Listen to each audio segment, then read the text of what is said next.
ఉన్న బంగారాన్ని విడిపించి ఆ రోజు ఆన్లైన్ రేటుకే మేము కొంటాం. Sharma gold company.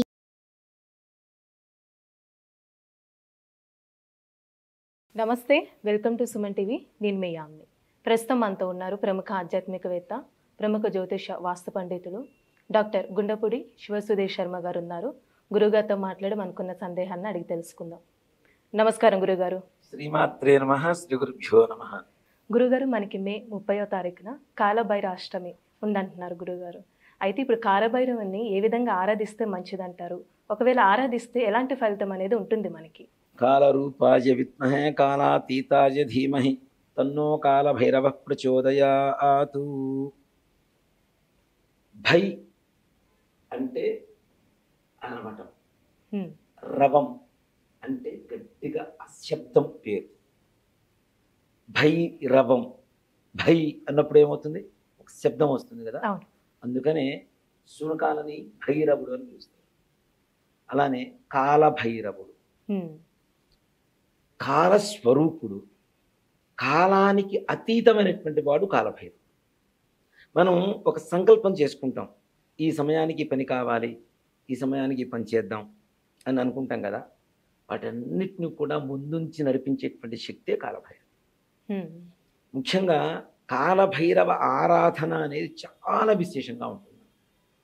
మనకి కాశీకి వెళ్తాం అంటే మన హిందువులందరికీ కూడా అత్యున్నతమైనటువంటి ఒక పుణ్యధామం ఏదైనా ఉంది అంటే కాశీ కదా. కాశ్చాంత మరణాన్ముక్తి అని చెప్పుకుంటూ ఉంటాం. ఈ కాశీ విశ్వనాథుడు ఉండేటువంటి అత్యంత పరమ పవిత్రమైనటువంటి ఒక ప్రదేశం కాశీ పట్టణం అంటారు. ఒక మాట చెప్పాలంటే కాశీ పట్టణం అంత పెద్ద పట్టణం మన భారతదేశంలో ఉండేది కాదు ఒకప్పుడు. కొన్ని వందల యోజనాల విస్తీర్ణం, యోజనము అంటేనే చాలా దూరం, కొన్ని మైళ్ళ వ్యాపించి ఉన్నటువంటి ఒక పెద్ద నగరం అది కాశీ మహానగరం అనేది. ఈ కాశీ మహానగరానికి క్షేత్రపాలకుడు ఎవరు అంటే కాలభైరవ. కాశీ క్షేత్ర నివాసించ కాలభైరవ దర్శనం అని చెబుతూ ఉంటాం కదా. అంటే విశ్వనాథుణ్ణి ఉండేటువంటి దివ్యమైనటువంటి ప్రదేశాన్ని పరిపాలించేటువంటి శక్తి కలిగినటువంటి వాడు కాలభైరవుడు. అంటే సాక్షాత్ పరమేశ్వర స్వరూపమే కదా ఆయన. అందుకనే కాశీ యాత్ర చేసి వస్తారు. ఇప్పుడంటే ఉదయం ఫ్లైట్ ఎక్కి సాయంత్రానికి అక్కడ దర్శనం చేసుకోమని రాత్రికి వచ్చేస్తున్నాం. కానీ అప్పట్లో రోజులు అయ్యేటి అంటారు. అసలు రోజులు కూడా కాదు నాన్న. పూర్వకాలంలో కాశీకి పోయినా కాటికి పోయినా ఒకటే. కాశీకి వెళ్తున్నాడు అంటే ఉండేటువంటి బాధ్యతలన్నీ కూడా నివర్తించుకొని, పిల్లల పెళ్ళిళ్ళు, మనవాళ్ళు మనవరాళ్ళు ఇవన్నీ నివర్తించుకొని నడుచుకుంటూ కాశీకి వెళ్ళిపోయేవాళ్ళు. ఈ కాశీకి పోతే అక్కడ చనిపోవడమే. వాడు చనిపోయిన సంగతి కూడా ఎవరన్నా చెప్తే తెలియాల్సిందే. అప్పట్లో ఈ ఫోన్లు గీళ్ళు కూడా ఏం లేవు కదా, ఉత్తరాల ద్వారా ఇట్లా వాటి ద్వారానే తెలిసేది. అలాగా కాశీలో చనిపోతే కాశ్చాంత మరణాన్ముక్తి అనేటువంటి ఒక శాస్త్రం ఉంది. మనం అంతమంది కూడా చెప్పుకున్నట్టున్నాం ఈ విషయం గురించి. కాశీలో సాక్షాత్ పరమేశ్వరుడు ఒక జీవి చనిపోతూ ఉంటే ఆ జీవి కుడి చెవిలో రామతారక మంత్రాన్ని ఉపదేశిస్తాడు. మరుజన్మ కూడా ఉండదు. కాశ్చాంత మరణాన్ముక్తి, మరలా మరుజన్మ అనేది లేదు, ముక్తి కాశీలో చనిపోయినటువంటి వాళ్ళకి. కొంతమంది ఏంటంటే కాశీకి వెళ్తారు, ఒక 3 సంవత్సరాలు 4 సంవత్సరాలు అక్కడే ఏదో ఆశ్రమంలోనో ఏదో రూమ్ తీసుకొని అక్కడే భోజనాలు చేసుకుంటూ పని చేసుకుంటూ బ్రతుకుతూ ఉంటారు. అక్కడే చనిపోదామని చివరి క్షణంలో ఒకసారి అనిపిస్తుంది, మనం 3 ఏళ్ళు అయింది కదా, ఒక్కసారి ఇంటి దాకా వెళ్ళేసి పిల్లలు ఎలా ఉన్నారో చూసొద్దామని కరెక్ట్ ఇంటి ముందుకు వచ్చిన తర్వాత చనిపోతుంది. ఒక సామెతను చూసారా, ఇంత బతికి ఇండియాకి తెచ్చారు అని. ఇదే అన్నమాట దీనికి వస్తుంది. కాశీలో చనిపోదామని చెప్పి ఒక ఆశతో వెళ్ళి ఇంటి దగ్గరకు వచ్చేసరికి చనిపోతుంది. కొంతమంది నిజంగా మహానుభావులు కాశీకి అనుకోకుండా దర్శనం కోసం మాత్రమే వెళ్ళేసి మరలా వద్దామనుకునేటువంటి వాళ్ళు కాశీలో చనిపోయేటువంటి వాళ్ళు కూడా చాలా మంది. అది సహజ మరణం. మనం కావాలని అక్కడ వెళ్ళి ఉండడమా ఇదంతా తర్వాత సంగతి. పరమేశ్వరుడి సంకల్పంతో మనం అనుకోకుండా అక్కడికి వెళ్ళి సహజమైనటువంటి మరణం పొందితే అది నిజంగా పరమేశ్వరుడి అనుగ్రహం ఉంటుంది. మరలా ముక్తి, ఈ జన్మానంటూ ఏమీ ఉండదు, ముక్తి తప్పితే మనకి. అలాంటి కాశీ క్షేత్రాన్ని పరిపాలించేటువంటి వాడు కాలభైరవుడు. కాలభైరవుడికి ప్రతి నెలా కూడాను కృష్ణపక్షం అంటే అమావాస్య ముందు వచ్చేటువంటి అష్టమి, బహుళ అష్టమి, దాన్ని అనఘాష్టమి అంటాం, కాలభైరవ అష్టమి అని కూడా పిలుస్తూ ఉంటాం. కాలభైరవుడి జన్మదినం అష్టమి రోజున జరిగింది కాబట్టి ప్రతి నెల వచ్చేటువంటి ఇప్పుడు మనకి మాస శివరాత్రి, మహాశివరాత్రి, అలానే సంకటహర చతుర్థి, మరలా సంకటహరిస్తూ చూసి అసలైనటువంటిది ఒకటి వస్తుంది. కాబట్టి ఇలాగే ఈ కాలభైరవాష్టమి ఏదైతే ఉందో ప్రతి నెల బహుళ అష్టమి రోజున కాలభైరవుడికి ఉపాసన చేసిన, పూజ చేసిన, ధ్యానం చేసిన, కాలభైరవ అష్టకం చదివిన, కాలభైరవుణ్ణి దర్శించుకున్న సకల పాప నివృత్తి కలుగుతుంది తప్పనిసరిగా. ముఖ్యంగా నరఘోష. ఇప్పుడు ప్రతి మనిషికి ఉండేటువంటి సమస్య నరఘోష.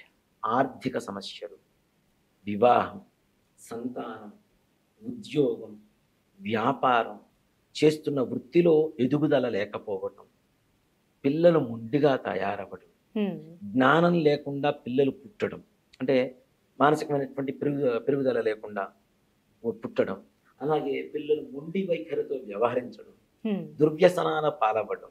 అంటే చాలా మందికి, అంటే దీంట్లో ఒక చిన్న నీతి చెప్తాను. కాలభైరవుడికి ఇష్టమైనటువంటి ద్రవ్యం ఏమిటి అంటే మద్యం. కాశీలో కూడా మద్యం ఇవ్వడం అంటారు. ఇక్కడ మనకి ఉజ్జయిని మహంకాళేశ్వర టెంపుల్ దగ్గరలోనే మహాకాలభైరవ టెంపుల్ ఉంది. ఒక గుడి చుట్టూ లిక్కర్ షాప్స్ ఉండేటువంటి ఏకైక దేవాలయం అది. ప్రపంచంలోనే మొట్టమొదటి ఒకటే దేవాలయం ఉంది, అదొకటే ఉంటుంది. దేనికంటే లిక్కర్తోనే హారతి ఇస్తారు. ఒక ప్లేట్లో పోసేసి స్వామివారి మూతి దగ్గర పెడితే లోపలికి వెళ్ళిపోతూ ఉంటుంది. దాన్ని తీర్థంగా ఇస్తూ ఉంటారు అక్కడ. మరి ఆయనే మద్యం తీసుకుంటాడు, దుర్వ్యసనాలు ఎట్లా పొగడతాడు అంటే, మనకుండేటువంటి సకల దుర్వ్యసనాలు కూడా ఆయనే తీసుకొని మనకి సద్బుద్ధిని సద్గుణాలని ఇచ్చేటువంటి ఒక త్యాగమూర్తి కాలభైరవుడు.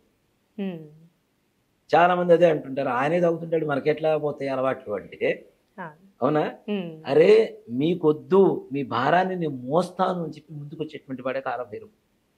ఈ సంకల్ప సిద్ధి ఇవన్నీ కూడాను కాలభైరవుడు తప్పనిసరిగా ఇస్తాడు. ఇట్లాంటి వాటన్నిటికీ కూడా విముక్తి ఎవరు, మరి ఒక పరిహారం, ఒక దేవత కావాలి అంటే కాలభైరవుడు మాత్రమే. అలానే ఇప్పుడు మన మనసుకి ఏదైనా భయం వేసినా, ఏదైనా ఎక్కువగా ఆంజనేయ స్వామిని తలుచుకోమని అంటారు.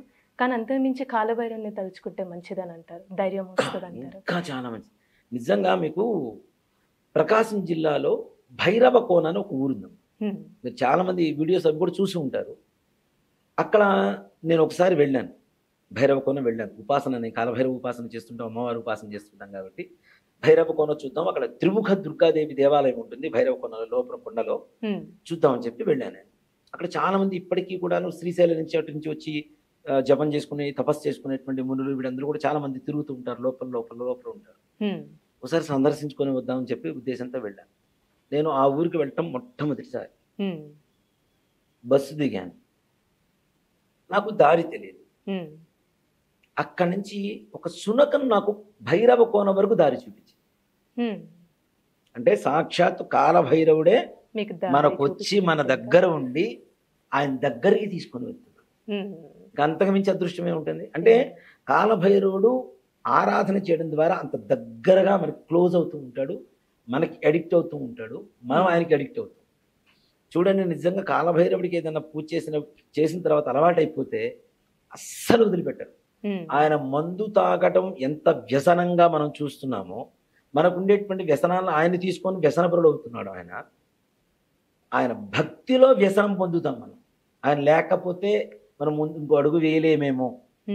ప్రతి ఒక్క దానికి కూడాను కాలభైరవుడి అనుగ్రహంతోనే మనం చేస్తున్నాము అనేటువంటి ఒక సంపూర్ణమైనటువంటి విశ్వాసం. అలానే ఆయనకి మొత్తం దత్తత వెళ్ళిపోతాం, ఆయనకి అడిక్ట్ అయిపోతాం ఆయనకి.